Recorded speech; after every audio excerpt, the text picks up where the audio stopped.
The coffee shop smelled like burnt espresso and cinnamon, the way it always did on Saturday mornings. Adrian Chen sat in their usual corner booth, his fingers wrapped around a mug that had long since gone lukewarm. Across from him, Marcus Williams was doing that thing he always did, talking with his hands, his dark eyes lighting up as he described the chaos of his week teaching high school English. I'm telling you, Adrian, this kid wrote an entire essay about Hamlet using only TikTok references. I didn't know whether to give him an F or a standing ovation. Adrian laughed, the sound genuine and unguarded. Please tell me you saved it? That's dissertation material right there, already scanned and filed under evidence of generational decline. Marcus grinned. That crooked smile that had been a constant in Adrian's life since their freshman year of college. 7 years. 7 years of late-night study sessions, terrible movie marathons. In conversations that stretched until dawn, they'd met in an introduction to psychology class. Both running late, both reaching for the last available seat. The professor had made them share, and somehow the shared desk had become shared lunches, shared apartments, shared everything. Marcus had been there when Adrian came out to his parents, standing in the hallway outside, ready to catch him if he fell. Adrian had been there when Marcus's father passed away, holding him through the kind of grief that has no words. They were family. They were home. So why did Adrian's chest tighten every time Marcus smiled lately? Earth 2, Adrian. Marcus waved a hand in front of his face. You still with me? Yeah, sorry. Long week at the firm. Adrian worked as a junior architect at a design studio downtown. A job that oscillated between thrilling and soul-crushing depending on the client. Just tired. Marcus studied him with that unnerving perceptiveness he'd always had. You sure that's all? Positive. Adrian took a sip of cold coffee to avoid eye contact. The lie tasted bitter. The truth was more complicated. The truth had started 3 months ago at Marcus's 30th birthday party. They'd been dancing innocent. Friendly dancing in Marcus's cramped living room while their friends cheered and laughed around them.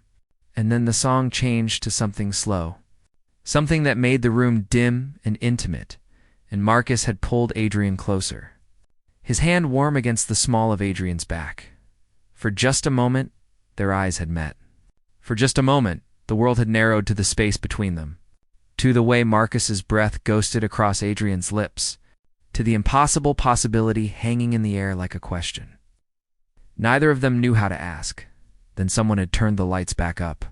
The moment shattered, and they'd both laughed it off like it was nothing. But Adrian couldn't stop thinking about it. Couldn't stop replaying that moment in his mind like a film stuck on loop. Couldn't stop wondering if Marcus thought about it too. I've been thinking, Marcus said, pulling Adrian from his thoughts. We should do something big this summer, like a road trip. Get out of the city for a while. Where would we go? I don't know. Somewhere we've never been. Somewhere that feels like an adventure. Marcus leaned forward, his enthusiasm infectious. Come on, when's the last time we did something spontaneous? Adrian considered this. Between work deadlines and the careful routine they'd built, spontaneity had become a foreign concept. You're serious about this? Dead serious. 2 weeks? Just us. The open road. What do you say? What Adrian wanted to say was complicated. What he wanted to say was that spending 2 weeks alone with Marcus while his heart was doing backflips every time they touched felt like either the best or worst idea in the world. What he wanted to say was that he was terrified of ruining the most important friendship he'd ever had. Instead, he said, okay, let's do it. Marcus's face broke into a grin so bright it made Adrian's heart skip. Really? But I get to pick half the music. Dio, Marcus extended his hand across the table, and when Adrian took it, the contact sent electricity up his arm. Their hands lingered together a beat too long, Marcus's thumb brushing across Adrian's knuckles in a gesture that felt both familiar and entirely new. This is fine, Adrian told himself. This is just friendship. But as they left the coffee shop together, walking side by side through the spring morning, with their shoulders occasionally bumping, Adrian couldn't shake the feeling that something had shifted. Something fragile and precious and terrifying had entered the space between them. And there was no going back to before. The next 2 weeks passed in a blur of planning and anticipation. They spent evenings sprawled across Marcus's living room floor, surrounded by maps and travel guides, debating the merits of coastal routes versus mountain passes. Oregon, Marcus insisted, stabbing his finger at the map. Think about it: forests, coastline, crater lakes. It's perfect. Adrian, lying on his stomach, with his chin propped on his hands, studied the route. It's a long drive. It's the point. The journey is the destination. Marcus shifted closer, leaning over Adrian's shoulder to trace a path with his finger. We could start here. Head up through the redwoods, cut across to the coast, ... His voice trailed off, and Adrian became acutely aware of how close they were. Close enough that he could feel the warmth radiating from Marcus's body, could catch the scent of his collar-something, woody and warm, that had become synonymous with safety in Adrian's mind. Sounds perfect, Adrian managed, his voice coming out rougher than intended. Marcus pulled back slightly, but not before Adrian caught something flickering across his face, something that looked almost like longing. No, he was projecting. He had to be. Should probably head home, Adrian said, sitting up abruptly. Early meeting tomorrow, right? Yeah. Marcus stood, offering Adrian a hand up. When their palms connected, that same electric current passed between them. Same time next week to finalize everything? Wouldn't miss it. As Adrian walked home through the quiet streets, he tried to organize his thoughts. This trip was a mistake.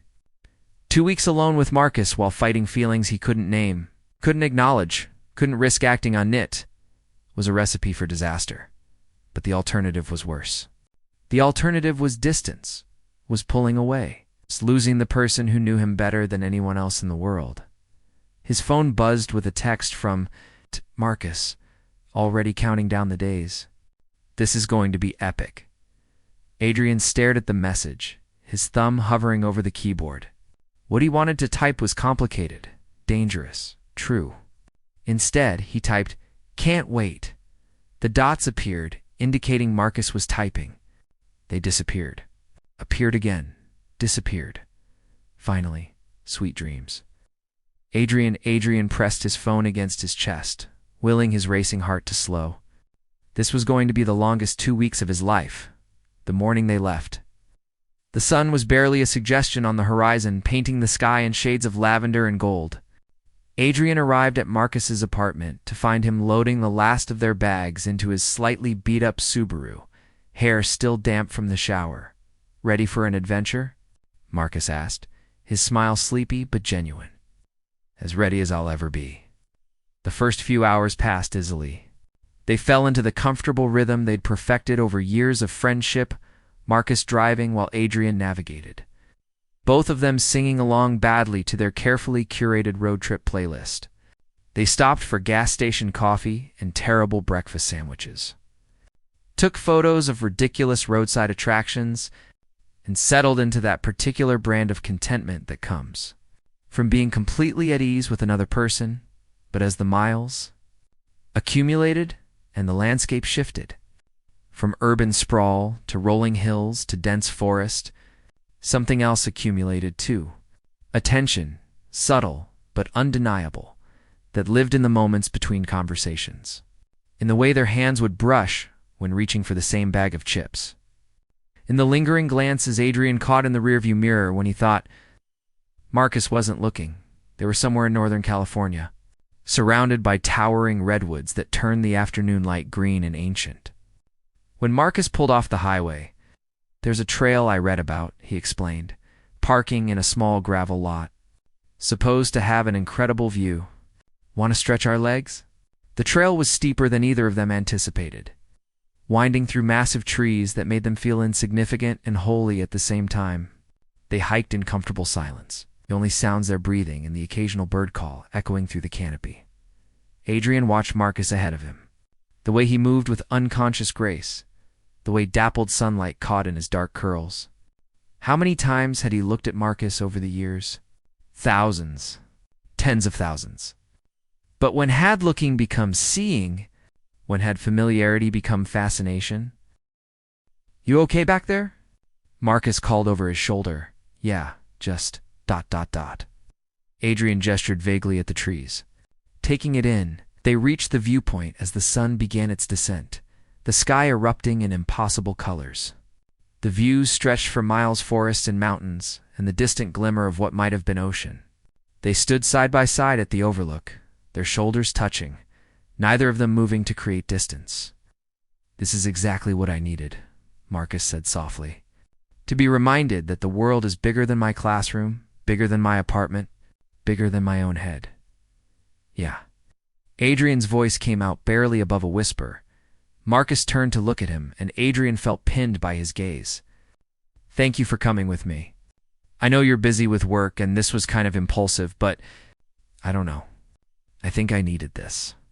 Needed you." The words hung between them, loaded with meaning, or maybe just wishful thinking. Adrian's heart hammered against his ribs.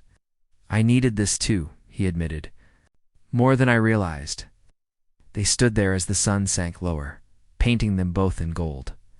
Marcus's hand moved almost unconsciously, his fingers finding Adrian's, threading together in a gesture that was both entirely familiar and completely new.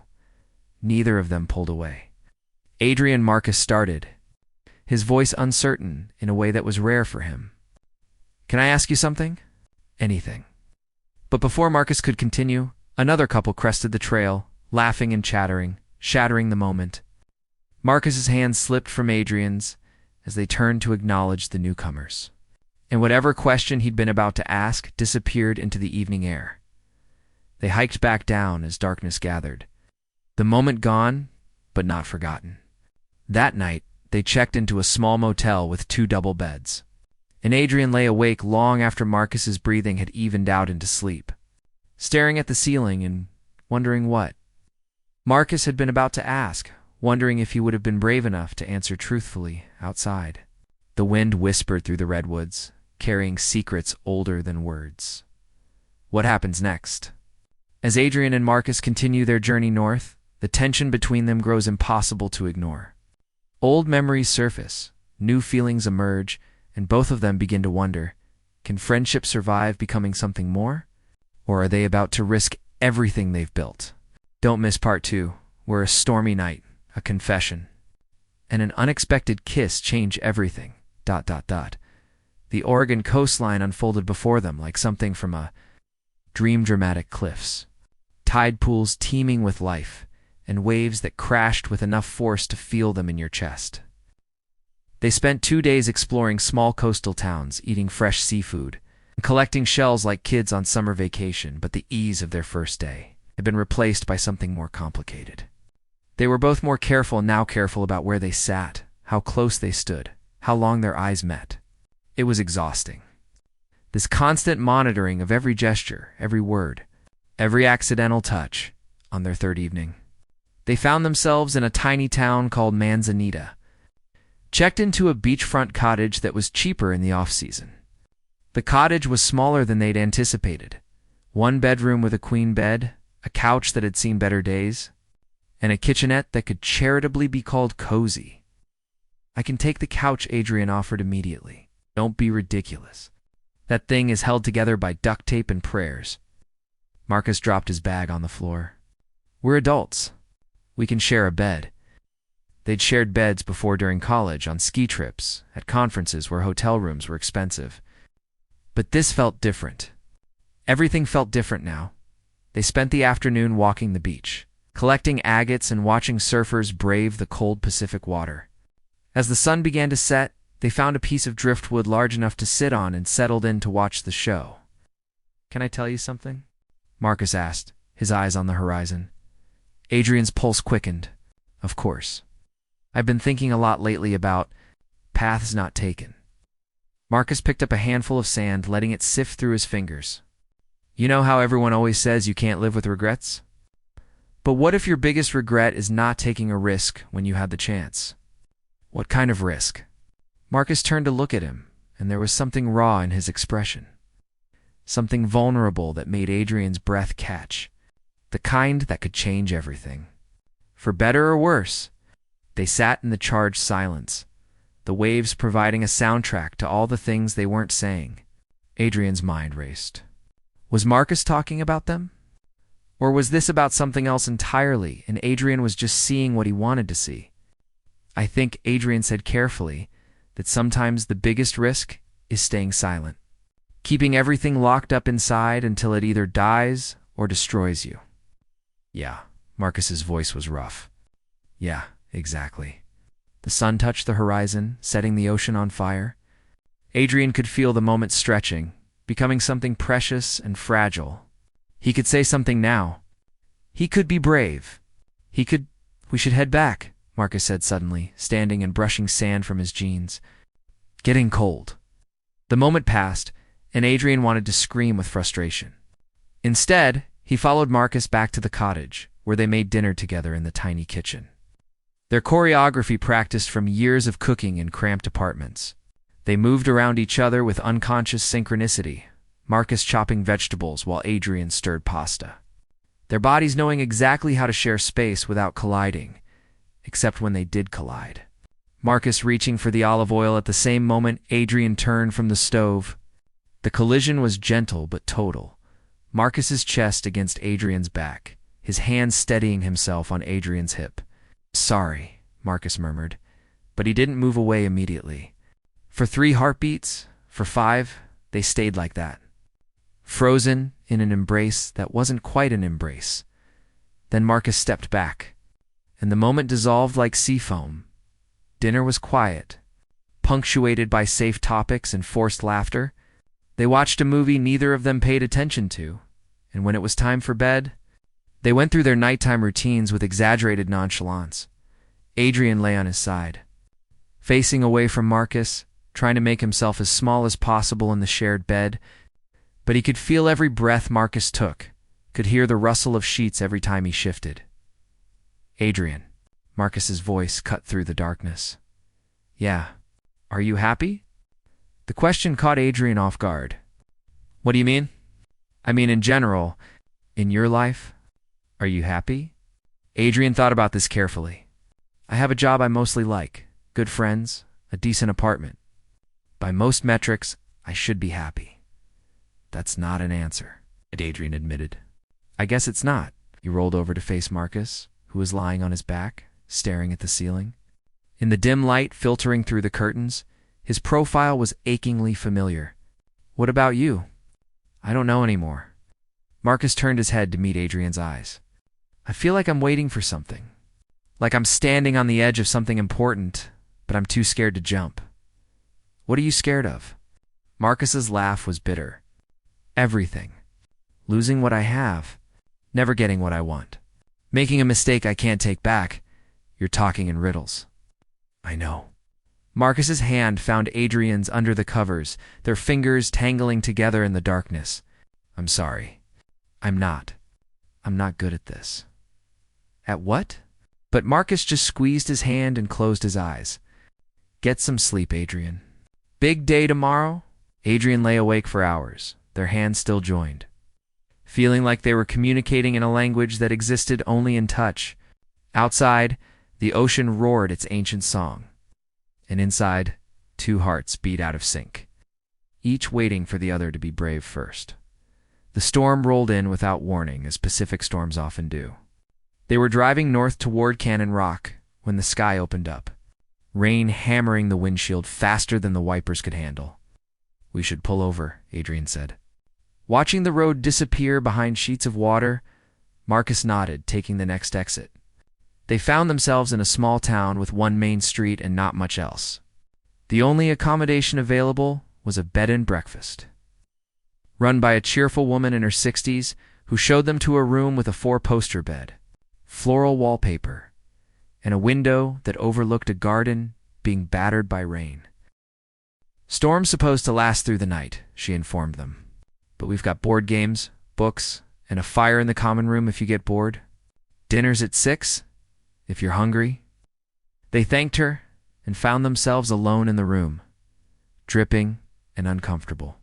Marcus ran a hand through his wet hair, spraying water everywhere. This is cozy, he said with a laugh. It's one word for it. They both showered and changed into dry clothes, then ventured downstairs for dinner. The common room held only two other guests, an elderly couple who barely looked up from their books. Marcus and Adrian claimed a table by the fire, and the owner brought them soup and fresh bread that tasted like home. "Remember that camping trip junior year?" Marcus asked, tearing off a piece of bread. "When it rained for 3 days straight, and we ended up playing cards in the tent the entire time. You cheated at every game." "I did not cheat. I was strategically creative. You literally had cards up your sleeve. Prove it." Marcus grinned. And for a moment, things felt normal again. Easy, like they were just two friends on an adventure. Nothing complicated lurking beneath the surface. But then, Marcus's knee bumped against Adrian's under the table, and the contact sent heat racing up Adrian's spine. Their eyes met, held, and Adrian saw something flicker in Marcus's expression: want, fear, hope, all tangled together. The lights flickered, then died completely, plunging the room into darkness, broken only by firelight. "Well," the owner said cheerfully, "appearing with candles? That's the storm for you. Power probably won't be back until morning. I'll leave these with you folks. Let me know if you need anything." She distributed candles and disappeared, leaving them in flickering semi-darkness. The elderly couple packed up their books and headed to their room. And suddenly, Adrian and Marcus were alone with just the fire and the rain and all the things they'd been not saying for days. "We should probably head up to," Adrian said, even though he wasn't tired. Yeah, but neither of them moved. They sat there, watching the fire, the silence stretching between them like a living thing. "Adrian." Marcus's voice was soft, almost lost in the sound of rain against windows. "That thing I wanted to ask you." At the viewpoint, Adrian's heart started hammering. "Yeah.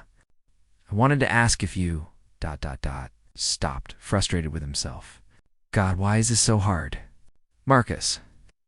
Adrian reached across the table, covering Marcus's hand with his own. "Whatever it is, just ask." Marcus looked down at their joined hands, then back up at Adrian.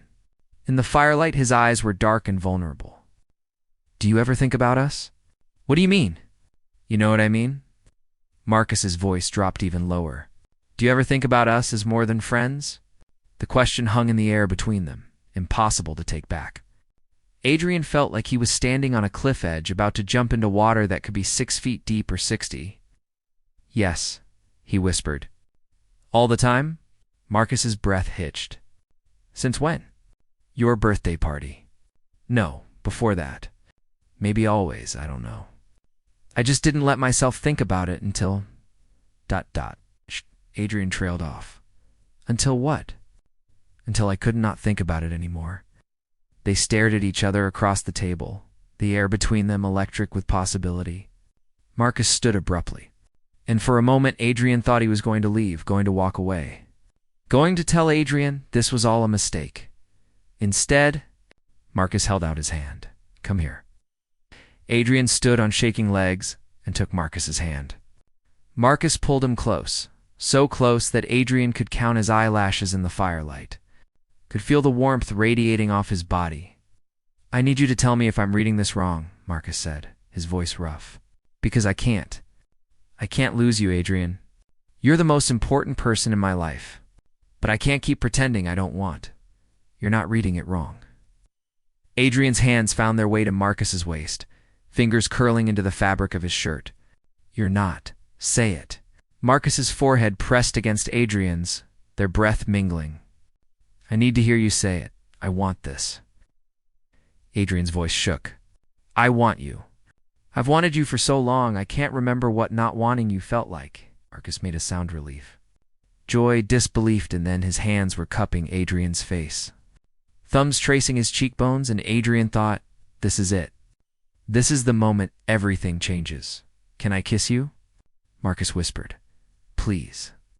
The first kiss was gentle, tentative, a question more than a statement. Their lips met softly, learning the shape and taste of each other. 7 years of friendship rewriting itself into something new. Adrian's hand slid up Marcus's chest to his shoulders, pulling him closer, and Marcus responded by deepening the kiss. All hesitation melting away, they kissed like they'd been waiting their entire lives for permission. like they were trying to communicate everything they'd never been able to say with words. When they finally broke apart, both breathing hard, Marcus pressed his forehead to Adrian's. "Wow," he breathed. "Yeah." Adrian laughed, giddy and dizzy. "Wow, I should tell you something." Marcus's hand slid down to link with Adrian's. "I've been in love with you for 3 years. Maybe longer. I just didn't let myself admit it until recently." Adrian's heart felt too big for his chest.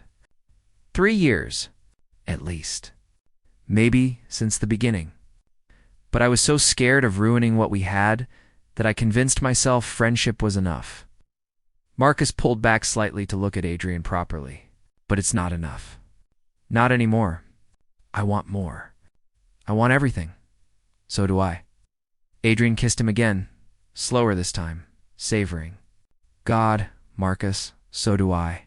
They stood there in the firelight, kissing and laughing and holding each other, while outside the storm raged and inside the world rebuilt itself into something brand new. Eventually, they made their way upstairs to their room, hands linked, stopping every few steps to kiss again, because now that they'd started, stopping felt impossible. In the candlelit room, they lay down together, fully clothed, but tangled in each other's arms.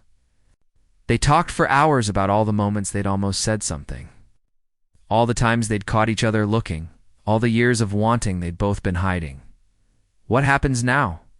Adrian asked eventually, his head resting on Marcus's chest. Listening to the steady thump of his heartbeat, Marcus's hand traced patterns on Adrian's back. "I don't know. Figure it out together. I'm scared." "Me too." Marcus pressed a kiss to the top of Adrian's head. "But I think being scared together is better than being safe and alone." "When did you get so wise?" "I teach teenagers. You learn to embrace chaos and uncertainty." Adrian laughed, the sound muffled against Marcus's chest. Outside, the storm was beginning to ease, but inside, their own storm, the one that had been building for years, had finally broken. And somehow, they were both still standing. Better than standing. They were flying. Adrian woke to sunlight streaming through the window and Marcus's arm heavy across his waist. For one perfect moment before memory returned, he simply existed in the warmth and safety of being held. Then consciousness flooded back the storm, the confession, the kisses that had rewritten his entire understanding of what they were to each other. He turned carefully in Marcus's embrace, not wanting to wake him yet. In sleep, Marcus looked younger, peaceful. The worry lines that had been etched between his brows over the past few days smoothed away. Adrian allowed himself the luxury of just looking, of memorizing this moment when everything was new and perfect and nothing had gone wrong yet. Marcus's eyes fluttered open, immediately finding Adrian's. A slow smile spread across his face. "Hi," he said, his voice rough with sleep. "Hi, so that really happened. Wasn't quite a question." "Yeah." Adrian felt suddenly shy, which was ridiculous given they'd spent half the night wrapped around each other. "Any regrets?" "Only that we didn't do this sooner." Marcus pulled him closer, pressing a kiss to his forehead. "How are you feeling?" "Terrified, happy, like I might throw up." Adrian laughed. "But mostly happy. Good terrified or bad terrified?" Adrian considered this. "Good, I think. Like standing at the top of a roller coaster. You know it's going to be intense, but you're excited anyway."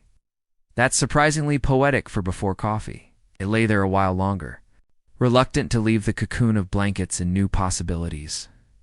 Eventually, hunger and the need for bathroom facilities drove them downstairs, where the owner greeted them with known smiles and a breakfast spread that could have fed an army as they ate. Adrian watched the way sunlight caught in Marcus's hair, the way he gestured with his fork when making a point about the superiority of scrambled eggs over fried. Everything was the same. They were still them, still easy with each other. But everything was different too. There was an undercurrent of awareness now, of possibility that made even mundane moments feel charged with significance. "So," Marcus said, pushing his empty plate away, "do we tell people? When we get back?" The question brought reality crashing back in. Adrian hadn't thought that far ahead. "Our friends?" "Yeah, And your family. My mom. Marcus reached across the table, linking their fingers together. I want to be able to do this in public. I want people to know that we single quotes read together, Adrian supplied. Yeah, together. Marcus smiled, but there was nervousness in his eyes. Unless you think it's too fast. I don't want to pressure you into anything. No, I want that too. Adrian squeezed his hand. Although my mom is going to lose her mind, she's been asking why I don't date more for years. The answer being because I was in love with my straight best friend wasn't something I could really explain. Yes. Marcus looked stricken. You thought I was straight? Weren't you?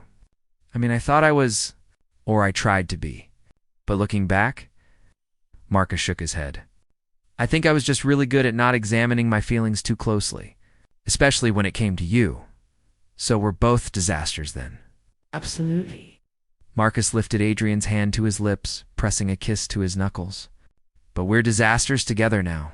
They spent the rest of the day exploring the town in bright sunshine, everything washed clean by the storm. They held hands openly, stopped to kiss whenever the mood struck them, and slowly learned how to be this new version of themselves. It felt both natural and strange, like speaking your native language with a new accent.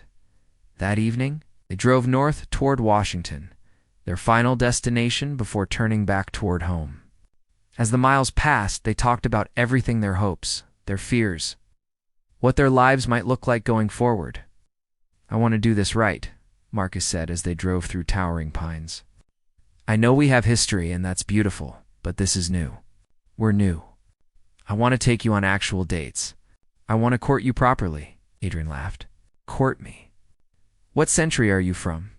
You know what I mean? I want to romance you. Buy you flowers. Take you to nice dinners. All of it. We do all that already. But now it means something different. Marcus glanced at him, his expression serious. You mean something different? Everything means something different, Adrian understood. The weight of new relationship energy settling over them felt both exhilarating and terrifying. They were building something fragile and precious, and neither of them wanted to break it through carelessness. What if we mess this up? Adrian asked quietly. Then we mess it up, but at least we'll have tried. Marcus reached over to squeeze his knee. I'd rather try and fail than never try at all. Wouldn't you? Yeah, Adrian admitted. I would. As they crossed into Washington, the sky turned gold and pink, a perfect end to a perfect day. They found a small motel with a view of Mount Rainier, and after checking in, they sat on the balcony watching the mountain turn purple in the fading light. Thank you, Marcus said, breaking the comfortable silence. For what? For being brave enough to say yes when I couldn't figure out how to ask the question? Marcus pulled Adrian against his side, his arms secure around his shoulders. For being you. For being here. Adrian turned his face into Marcus's neck, breathing in the scent that meant home. Where else would I be? I don't know. But I'm glad you're here with me. They sat there as stars began appearing, one by one, the universe rearranging itself into new constellations. Tomorrow, they would begin the drive home, back to real life and all the complications that waited there. But tonight, they had to see each other. A mountain. In a sky full of possibilities, Adrian and Marcus have finally acknowledged their feelings, but their journey is far from over. As they return home, they'll have to navigate telling their friends and family, integrating their new relationship into their established lives. And figuring out what forever looks like when you're building it with your best friend. Don't miss the final part. Where love is tested, fears are faced. And two hearts discover that the best kind of romance starts with friendship. The drive back south felt different. They took their time, stopping at random overlooks, taking detours to explore small towns they'd passed on the way up. But beneath the adventure was an undercurrent of nervousness. The closer they got to home, the more real everything became. Have you thought about how you want to tell people? Marcus asked on their second-to-last day. They ate lunch at a diner overlooking the California coast. Adrian poked at his fries. I've been trying not to think about it, Adrian. I know. He set down his fork. I'm just worried about how things might change. Our friend group, the dynamic we have. What if telling them makes everything weird? They're our friends. They love us. Marcus reached across the table, taking Adrian's hand. And if they have a problem with us being together, then maybe they're not the friends we thought they were. Easy for you to say. You're not worried at all? Of course I'm worried. Marcus's thumb traced circles on Adrian's palm. I'm terrified. But I'm more terrified of hiding this. Of pretending we're still just friends when we're so much more than that. Adrian knew he was right. Their friend group was progressive, supportive. It's made up of people who'd celebrated with them at pride parades and supported marriage equality. There was no logical reason to think they'd react badly, but fear wasn't always logical. Okay, Adrian said finally. Let's tell them. Together. Together, Marcus agreed, lifting Adrian's hand to kiss it. They arrived home on a Wednesday evening, both exhausted and energized in equal measure. They'd decided to host a dinner party that weekend, casual, low-key, with their core group of friends. They would tell them then. The days leading up to Saturday were strange. They went back to work, back to their separate apartments, back to the routines they'd had before. But everything felt off-kilter now. Adrian found himself texting Marcus constantly, missing him in a way that felt new and overwhelming. They'd seen each other nearly every day for years. But now, even a few hours apart felt too long. Friday night, Marcus showed up at Adrian's apartment with Thai food and an overnight bag. Thought we could use the practice, he said with a grin. You know, before we have to pretend to be normal in front of our friends, we're terrible at pretending to be normal. Exactly. We need more rehearsal time. They fell into bed that night, tangled together.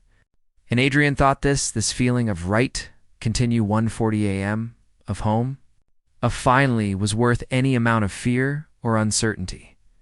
Saturday arrived too quickly. Adrian stress-cleaned his apartment twice while Marcus handled the food, ordering from their favorite restaurants and setting everything up with the kind of calm efficiency that Adrian found both reassuring and slightly annoying. You're sure about this?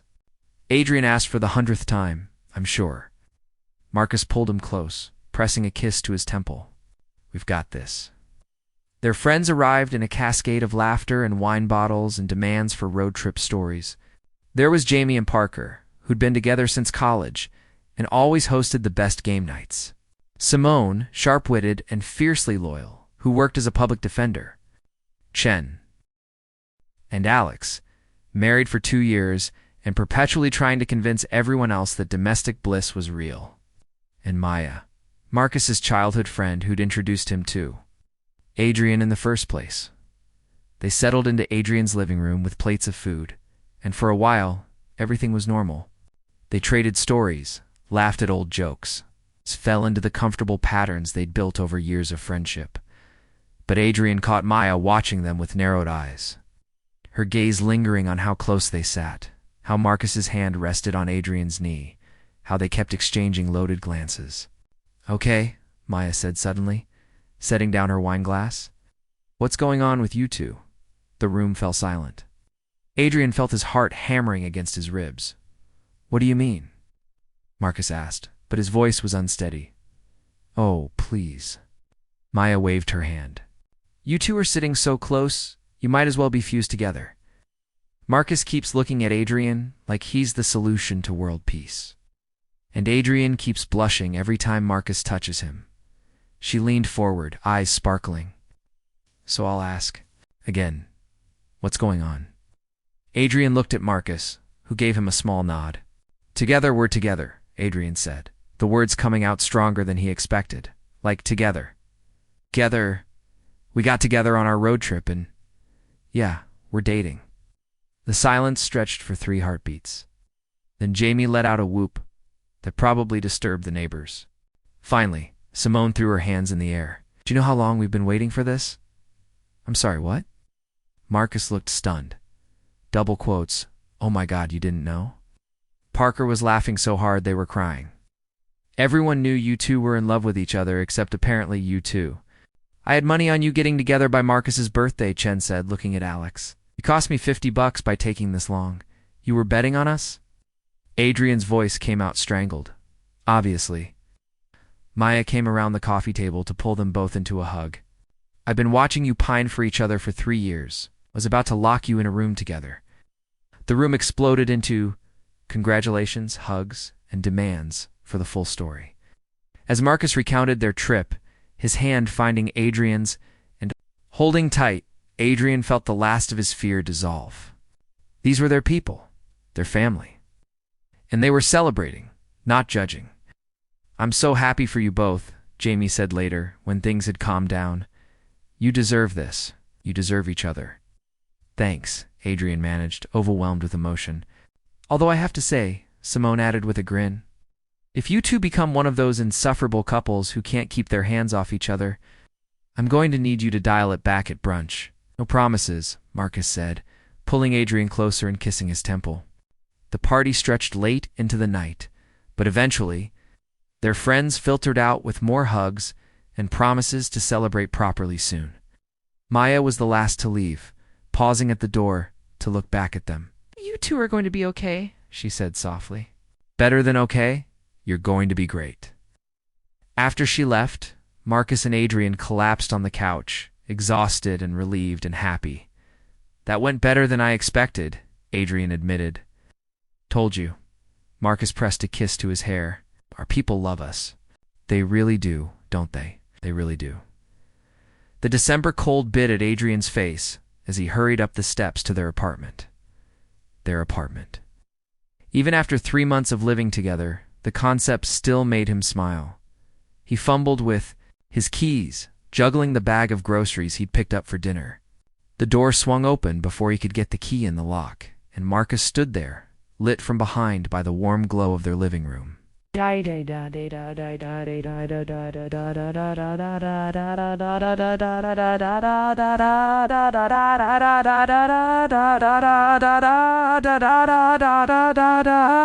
the groceries and ushering him inside.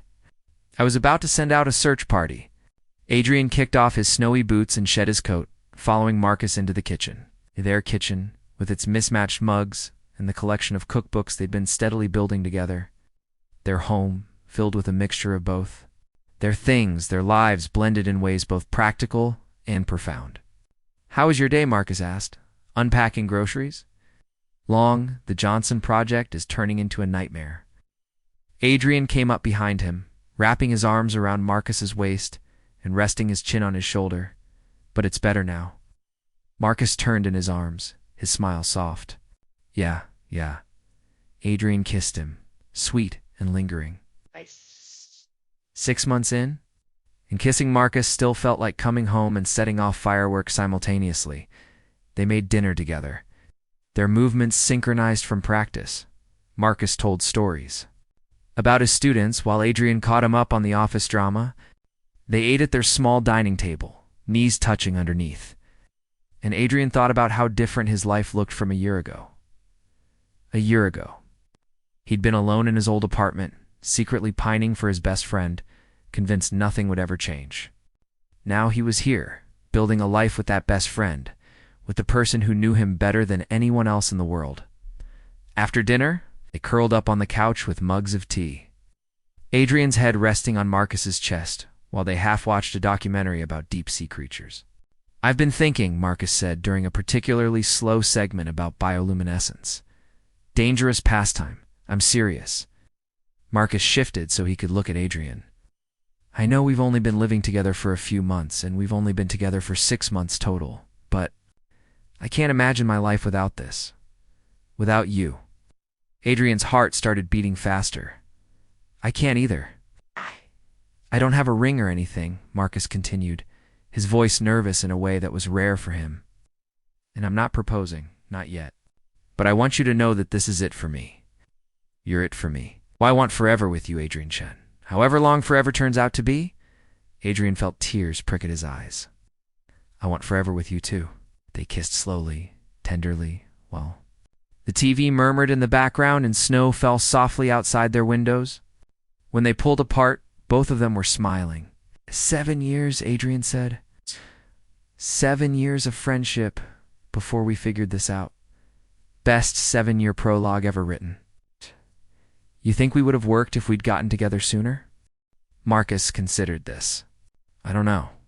Maybe we needed those 7 years to become the people who could make this work, to build the foundation strong enough to support everything else. When did you get so philosophical? When I fell in love with you and had to start figuring out how to be worthy of it. Marcus. Adrian cupped his face, thumb stroking along his cheekbones. You've always been worthy. From the first day, when you offered to share that desk, you've always been exactly who I needed. They spent the rest of the evening wrapped around each other, talking about their future trips they wanted to take, places they might want to live someday, whether they wanted kids or just to be the cool uncles to their friends' children. They talked about everything and nothing, secure in the knowledge that whatever came next, they'd face it together. Later, as they lay in bed with Marcus's arms around him, Adrian thought about their road trip, about the storm and the confession and that first perfect kiss, about how terrified he'd been that wanting more would cost him everything, but loving Marcus hadn't cost him anything. It had given him everything. Hey, Marcus? He whispered into the darkness. Thank you. For what? For being brave enough to ask? For seeing what I was too scared to say out loud? For loving me back? Marcus pressed a kiss to the back of his neck. Thank you for saying yes. For taking the risk. For being exactly who you are. Outside, snow continued to fall, blanketing the city in white. Inside, two hearts beat in tandem, two lives woven together. Two best friends who'd become something more, finding peace in each other's arms. They'd started as friends. And then love had changed everything. But looking back, Adrian realized that wasn't quite right. Love hadn't changed everything. It had completed everything. It had taken 7 years of friendship, of trust, of knowing each other at their best and worst, and added the final piece that made them whole. They were still friends. Still best friends. Still the people who knew each other's coffee orders and terrible jokes and deepest fears. They were just also in love. Also partners. Also building a forever that started with friendship and became something even more beautiful. And that, Adrian thought as sleep began to pull him under, was the best kind of love story there was. The coffee shop smelled like burnt espresso and cinnamon. It's the way it always did on Saturday mornings. Adrian sat in their usual corner booth, his fingers wrapped around a mug that was actually still warm this time. Across from him, Marcus was doing that thing he always did, talking with his hands, his dark eyes lighting up as he described the chaos of his week teaching high school English. So this kid wrote an entire literary analysis of Pride and Prejudice through the lens of reality TV shows. And I have to say, some of his points were actually compelling. Adrian laughed. The sound as genuine and unguarded as it had always been. But now he could also reach across the table and take Marcus's hand, could lean over and steal a quick kiss. Could say I love you in broad daylight with other people watching. Still can't believe we used to come here as just friends, Marcus said, echoing his thoughts. We're still friends. But we're also so much more. Marcus lifted Adrian's hand to his lips. Best decision I ever made. Asking you that question on the overlook. You never actually asked the question. I had to drag it out of you. Details. Okay. Marcus grinned. The point is, we got here. And I wouldn't change a single thing about our journey. It's not even the 7 years of pining. Not even that. Because those 7 years gave us this. Marcus gestured between them, encompassing everything they'd built together. A foundation so solid that nothing can shake it. A friendship so deep that adding romance only made it stronger. Adrian squeezed his hand, his heart full to bursting. I love you. I love you too. Marcus's smile was radiant. Now and always. They finished their coffee, paid their bill, and walked out into the morning sunlight hand in hand. Ahead of them stretched the rest of their lives, years of Saturday morning coffee dates, of adventures and quiet evenings at home, of challenges faced together and victories celebrated as one. They'd started as friends. Then love had changed everything. No-love had made everything complete, and that was the best ending of all.